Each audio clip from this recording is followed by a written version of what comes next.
మహబూబ్నగర్ జిల్లాలో అకాల వర్షం రైతులను నిండా ముంచింది. వందలాది బస్తాల్లో ధాన్యం తడిసి ముద్దైంది. కుప్పలుగా పోసిన వడ్లు మొక్కుచున్న వర్షపు నీటికి కొట్టుకుపోయింది. ఇప్పటికే 3-4 సార్లు తడవడంతో అన్నదాతలకు తీవ్ర నష్టపోయారైతే ఈదురుగాలులు, ఉరుములు, మెరుపులతో దాదాపు గంటన్నర సేపు వర్షం దంచుకొట్టింది. జడ్చర్ల వ్యవసాయ మార్కెట్ నుండి మరిన్ని వివరాలు మా ప్రతినిధి నరేష్ అందిస్తారు.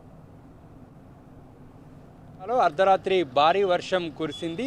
ఈదురుగాలులు, ఉరుములు, మెరుపులతో కూడినటువంటి వర్షం అర్ధరాత్రి 2:30 నుంచి 4 గంటల వరకు కూడా వర్షం కురిసింది. ఈ వర్షం రైతులను నిండా ముంచింది. రైతులకు తీవ్ర నష్టాన్ని మిగిల్చింది. ఇప్పటికే గత వారం రోజులుగా 3-4 సార్లు అకాల వర్షాలతోటి ధాన్యమంతా కూడా తడిసి ముద్దయింది. అర్ధరాత్రి కురిసినటువంటి వర్షానికి కూడా మరోసారి ధాన్యమంతా కూడా తడిసి ముద్దైనటువంటి పరిస్థితి ఉంది. ప్రస్తుతం మనం జడ్చర్ల వ్యవసాయ మార్కెట్లో ఉన్నాం. ఇక్కడ విజువల్స్లో చూడవచ్చు, వడ్లు, మొక్కజొన్న కుప్పలుగా పోసి ఉన్నటువంటిది అంతా కూడా కొట్టుకుపోయింది వర్షపు నీటిలో.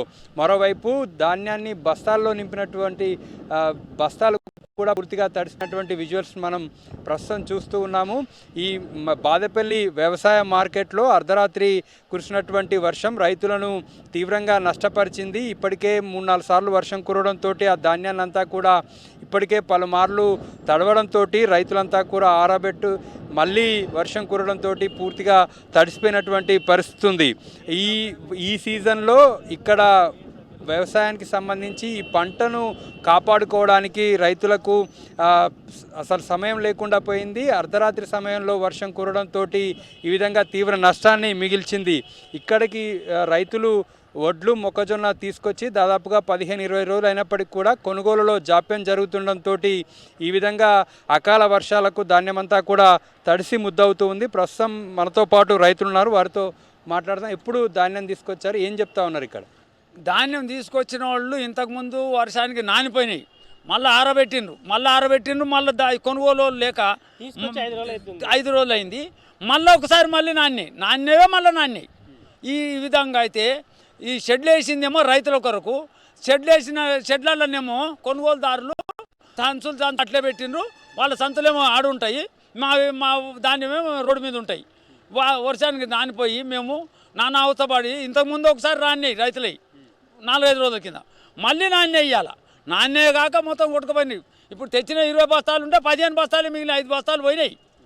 అవేమో మళ్ళీ ఎక్కడ పోయినాయి, ఏం చేసినా కాలువలు పడితే మురికి కాలువలు పడితే ఉన్నాయి. మాకు రైతులకి ఏ సౌకర్యం లేదు. మంచినీటి సౌకర్యం లేదు, ఇక్కడ టాయిలెట్ కానీ బాత్రూమ్ సౌకర్యం లేదు, పండుకోవడానికి కూర్చోడానికి సౌకర్యం లేదు. మొత్తం వ్యాపారస్తులకు సంచులు వేసుకోవడానికి మాత్రమే షెడ్లు ఉన్నాయి. మాకు రైతులకు షెడ్లు లేవు, మేము బయట పోసుకోవాలి. ఈ వ్యవస్థను ఎప్పుడు బాగు చేస్తారో తెలియదు మాకు. మీరు ఎన్ని బస్తాలు తీసుకొచ్చారు? మేము 30 బస్తాలు తెచ్చినామండి. 30 బస్తాలు తెచ్చినాం, 10 బస్తాలు కొట్టుకుపోయినాయి. తీసుకొచ్చి 5 రోజులు అవుతుంది. నిన్న నానిపోయినాయి, ఈరోజు నానిపోయినాయి. నైట్ 2 గంటల నుంచి వర్షం ఫుల్ ఉంది, రావడానికి కూడా అవకాశం లేదు. కొన్నాళ్ళు ఏమో లోపడున్నాయి, మావేమో బయట ఉన్నాయి. కొన్నాళ్ళు లిఫ్టింగ్ తీసేస్తే రైతులు లోపల వేసుకుంటారు. వాళ్ళకి చెప్పేటువంటి 10 డేస్ నుంచి ఆనే ఉన్నాయి బస్తాలు. మీరు చెప్పు. ఇంకో మా వీడినే ఉన్నాయి, ఆడ నుంచి ఆడదాకా కొట్టుకొని పోయినాయి అన్నీ. మరి అన్నీ అది సంచులు లోపల వేసినాక మరి బయట వేసినాం మేము. మరి కొట్టుకోపోక ఏం చేస్తాయి మరి? ఆ సంచులు తీస్తే మేము లోపల వేసుకుంటాం కావి. ఇంకో అన్నీ కొట్టుకొని పోయినాయి, ఈయనే ఉన్నాయి. ఉంగల్ని డిమాండ్ ఏంది? అవి షెడ్లో పోసుకుంటే మాకు వాన వచ్చినా ఏం వచ్చినా ఇబ్బంది ఉండదుగా. మన ధాన్యానికి తగ్గట్టు షెడ్లు లేవన్నా ఇక్కడ. షెడ్లు ఇప్పుడు 12 నెలలు అయితే రైతులు ధాన్యం తీసుకురారు కదా. సో కాలానికి అనుకున్నట్టు టైం పండినప్పుడు ధాన్యం పండినప్పుడు తీసుకొస్తారు.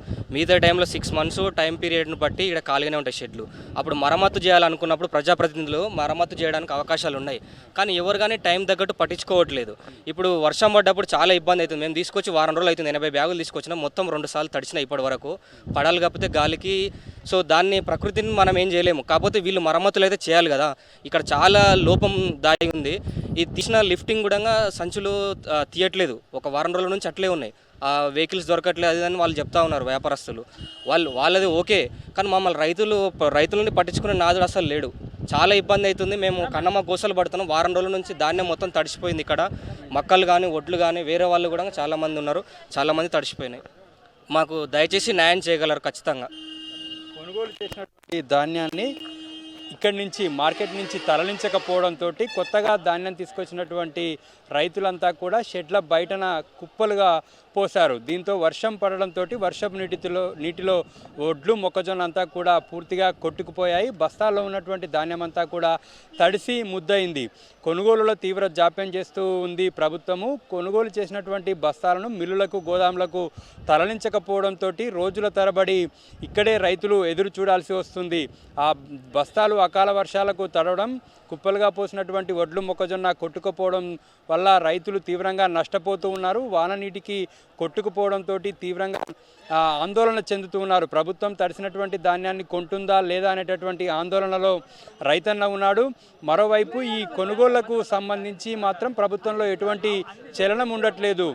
మహబూబ్ నగర్ జిల్లాలో ఉన్నటువంటి జడ్చర్ల మార్కెట్ కావచ్చు, పత్తి మార్కెట్లో ఏర్పాటు చేసినటువంటి మొక్కజొన్న కొనుగోలు కేంద్రంలో ఇప్పటికే 3-4 సార్లు అకాల వర్షాలతోటి ధాన్యం అంతా కూడా తడిసి ముద్దయింది. అయినప్పటికీ కూడా అక్కడి నుంచి బస్తాలను మాత్రం ప్రభుత్వం తరలించడం లేదు. అధికారులు రైతులను పట్టించుకోవట్లేదని ఆందోళన వ్యక్తం చేస్తున్నారు. రైతులంతా కూడా వెంటనే ప్రభుత్వం ధాన్యం కొనుగోలులో వేగం పెంచాలి, కొనుగోలు చేసినటువంటి బస్తాలను మిల్లులకు గోదాములకు తరలించాలని రైతులు డిమాండ్ చేస్తూ ఉన్నారు. ఈ అకాల వర్షం మాత్రం రైతులను నిండా ముంచింది, తీవ్ర నష్టాన్ని మిగిల్చింది. కొనుగోలు చేయకపోవడంతో ఆందోళన ఉన్నటువంటి రైతన్నలకు ఈ అకాల వర్షం కూడా తీవ్రంగా నష్టాన్ని మిగిల్చడంతో రైతులు కన్నీటి పర్యంతమవుతున్నారు.